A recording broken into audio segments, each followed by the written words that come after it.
السلام علیکم ورحمۃ اللہ وبرکاتہ والحمد للہ والصلاة والسلام علی رسول اللہ وعلی آلہ وصحبہ اجمعین اما بعد۔ اکثر لوگوں نے یہ سوال کیا ہے کہ کیا جادو انسان کو مار سکتا ہے اور جادو سے انسان قتل ہو سکتا ہے؟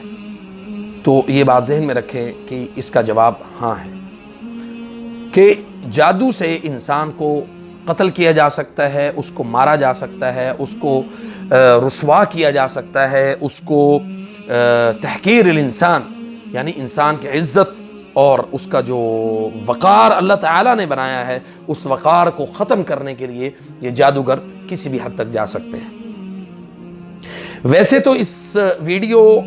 یعنی اس سوال کا جو جواب ہے وہ بڑا مفصل ہے، میں کوشش کروں گا کہ کچھ 3-4-5 منٹ میں اس کو سمیٹنے کی، تو آپ ویڈیو کو مکمل دیکھیے گا۔ سب سے پہلی چیز یہ ہے کہ لوگ یہ سوال کرتے ہیں کہ جادو سے انسان مر سکتا ہے یا نہیں مر سکتا۔ ہم نے بعض قبرستانوں سے اور بعض جگہوں سے اس طرح کے جادو نکالے ہیں کہ جس کے اوپر انسان یعنی انسانی نما ایک پتلا بنا کے اس کے دل کے اوپر، اس کے گردوں کے اوپر، اس کی یعنی معدے کے اوپر اور اس کے سر کے اوپر، حتیٰ کہ اس کے جو یعنی جو پرائیویٹ پارٹس ہیں ان کے اوپر تعویذ بنا کے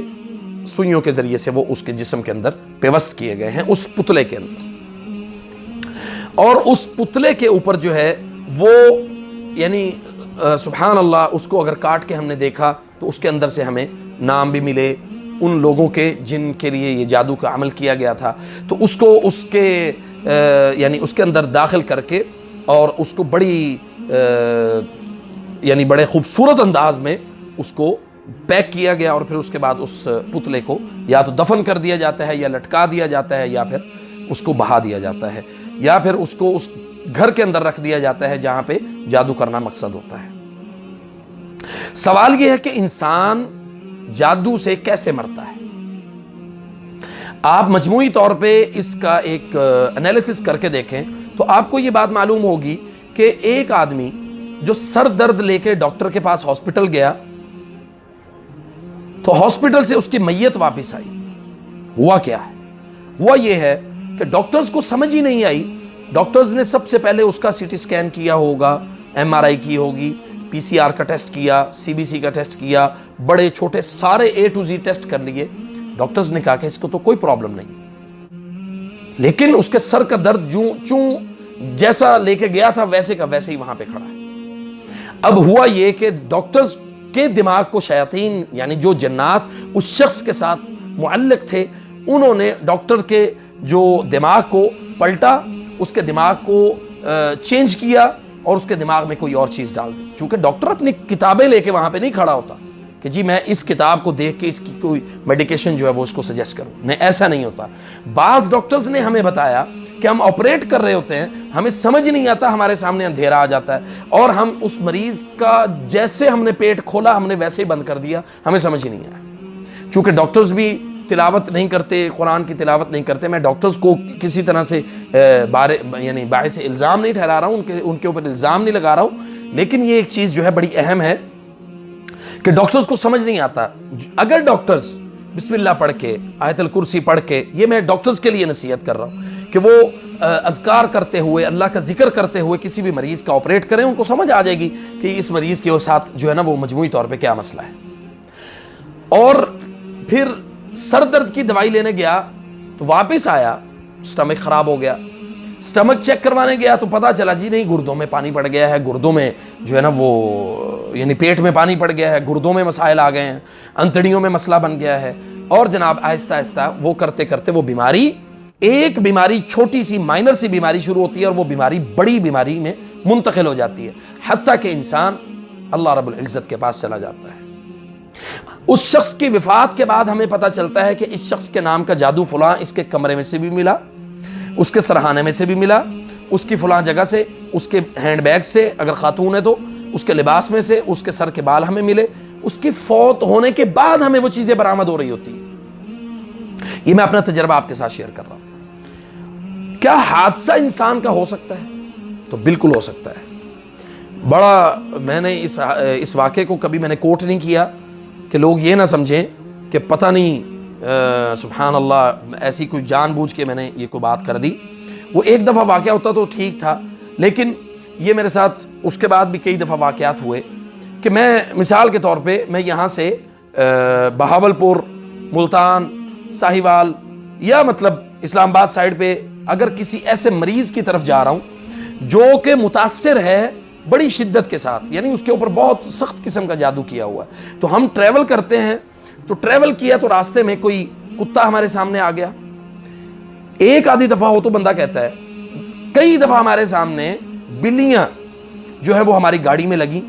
گاڑی کا نقصان کیا، اور وہ جناب وہ بلی کبھی مل گئی کبھی نہیں ملی، بلی مر گئی. میں بہاولپور سے ایک دفعہ ملتان کی طرف نکلا تو میری گاڑی میں ایک بہت بڑا بیل جو ہے وہ آ کے لگا، اس کا ایکسیڈنٹ ہوا. اس کے بعد ہمیں نہ کوئی بیل ملا، گاڑی کا نقصان ہوا اور خلاص نقصان بھی ٹھیک ٹھاک ہوا، اللہ تعالیٰ جزائے خیر دے. اس کے بعد الحمدللہ وہ میرے بھائی نے اس کو سارے معاملات کو مطلب دیکھا اور ان کو سیدھا کیا، گاڑی کو سیدھا کروایا اس نے. تو یعنی حادثاتی جو اکثر حادثے ہو جاتے ہیں، لوگ سمجھتے ہیں کہ میرے سامنے کوئی عورت کھڑی ہے لیکن کچھ بھی نہیں ہوتا اور گاڑی کسی چیز میں جا کے لگتی ہے، وہیں پہ اموات ہو جاتی ہے. تو یہ بھی اسی چیز کی علامات میں سے ایک علامت ہے کہ جن لوگوں کے اوپر السحر القتل، السحر الانتقام یا کسی بھی قسم کا ایسا جادو کروایا جائے کہ اس کو معذور کر دیا جائے. اب اس کے بعد یہ ہوتا ہے کہ میں کسی ہاسپٹل میں گیا ہوں، ہاسپٹل میں آئی سی یوز میں کسی مختلف آئی سی یوز میں میں اکثر جاتا رہتا ہوں. تو جا کے رقیہ کیا، رقیہ کے دوران جو مریض وینٹیلیٹر پہ ہے یا وہ اس کی کیفیت یہ ہے سبحان اللہ کہ ڈاکٹرز نے اس کو جواب دے دیا، تو اسی مریض کے اوپر جس کو مارنے اور قتل کرنے کے لیے جنات اور شیاطین کو مسلط کیا گیا تھا، وہ اس کی زبان سے بات کرنا شروع کر دیتا ہے کہ میں نے اس کی انتڑیاں کاٹ دی ہیں، اس کا پیٹ کو اندر سے خراب کر دیا ہے، اور اب جو ہے نا وہ اس کا کچھ نہیں ہو سکتا، جو ہمارا کام تھا وہ ہم نے کر دیا ہے. تو سبحان اللہ العظیم میں مجموعی طور پہ آپ کو یہ بات سمجھانا چاہتا ہوں کہ آپ اگر بیمار ہوں قرآن کریم سے خود کو رقیہ کریں، خود سے اپنے اوپر دم کریں، دایاں ہاتھ سر پہ رکھیں، اور اس کے بعد سورۃ الفاتحہ. آپ سارا نہیں پڑھ سکتے، کوئی ایشو نہیں ہے، کوئی مسئلہ نہیں ہے، لیکن سورۃ الفاتحہ، آیت الکرسی، آخری چاروں قل پڑھ کے اپنے اوپر دم کریں. بسم اللہ الذی لا یضر مع اسمہ شیء فی الارض ولا فی السماء والسمیع العلیم پڑھ کے اپنے اوپر دم کریں. اور اسی طرح قرآن کریم کی تلاوت اپنا معمول بنائیں اور قرآن کریم سے جڑ جائیں. جیسے میں نے پہلے ایک ویڈیو میں بتایا کہ جو کام سیدھا،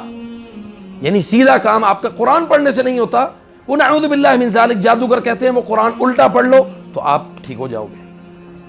اسی طرح بعض لوگ کہتے ہیں کہ جادو کا علاج جادو سے جو ہے نا وہ ہونا چاہیے. تو سب کہتے ہیں کہ شراب حرام ہے، میں کہتا ہوں کہ حرام بھی ہے اور حلال بھی. لا الہ الا اللہ. مسئلہ مجبوری کا ہے، کفر بحالت مجبوری جائز ہے، بس انسان دل سے کافر نہ ہو. یہ ایسا ایک جملہ ہے کہ اس جملے نے مکمل جادوگر کو اپنی تجارت کی اجازت دے دی. آپ میرے جملے پر ذرا غور کریں. لوگ کہتے ہیں جی شراب حرام ہے، میں کہتا ہوں کہ حلال ہے. اور اکثر لوگ جادو سے علاج کروانے والے، یعنی جادو کا علاج جادو سے کروانے والے، وہ کہتے ہیں جی جادو کفر ہے. میں کافر تو نہیں ہو رہا ہوں، لیکن کیونکہ میں بیمار ہوں، مسائل کا شکار ہوں، تو کیا حرج ہے کہ میں جادو کا علاج جادو سے کروا لوں. تو اللہ تعالی ہمیں عمل کی توفیق عطا فرمائے. اگر ویڈیو تفصیل سے مکمل ہو گئی ہے تو یعنی اگر کوشش کریں کہ ویڈیو کو پورا دیکھا کریں. بعض چیزیں جو ہیں وہ ایسی ہوتی ہیں کہ آپ کے اندر ایک کوئی سوال پیدا ہوتا ہے، تو اس کے لیے پھر آپ سوال جو ہے وہ ہم سے کر سکتے ہیں نیچے کمنٹ باکس میں. ہمارے چینل کو سبسکرائب کریں گے انشاءاللہ، اور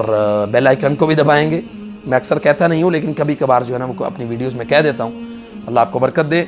اور یقیناً جو مجھے دیکھ رہا ہے، اس ویڈیو کو دیکھ رہا ہے، میں اس سے ریکویسٹ کرتا ہوں کہ میرے لیے بھی ضرور دعا کیا کریں. آپ کی دعاؤں کی اور آپ کی محبت کی اور آپ سے دنیا اور آخرت میں ملاقات کی بہت تمنا ہے. السلام علیکم ورحمۃ اللہ وبرکاتہ.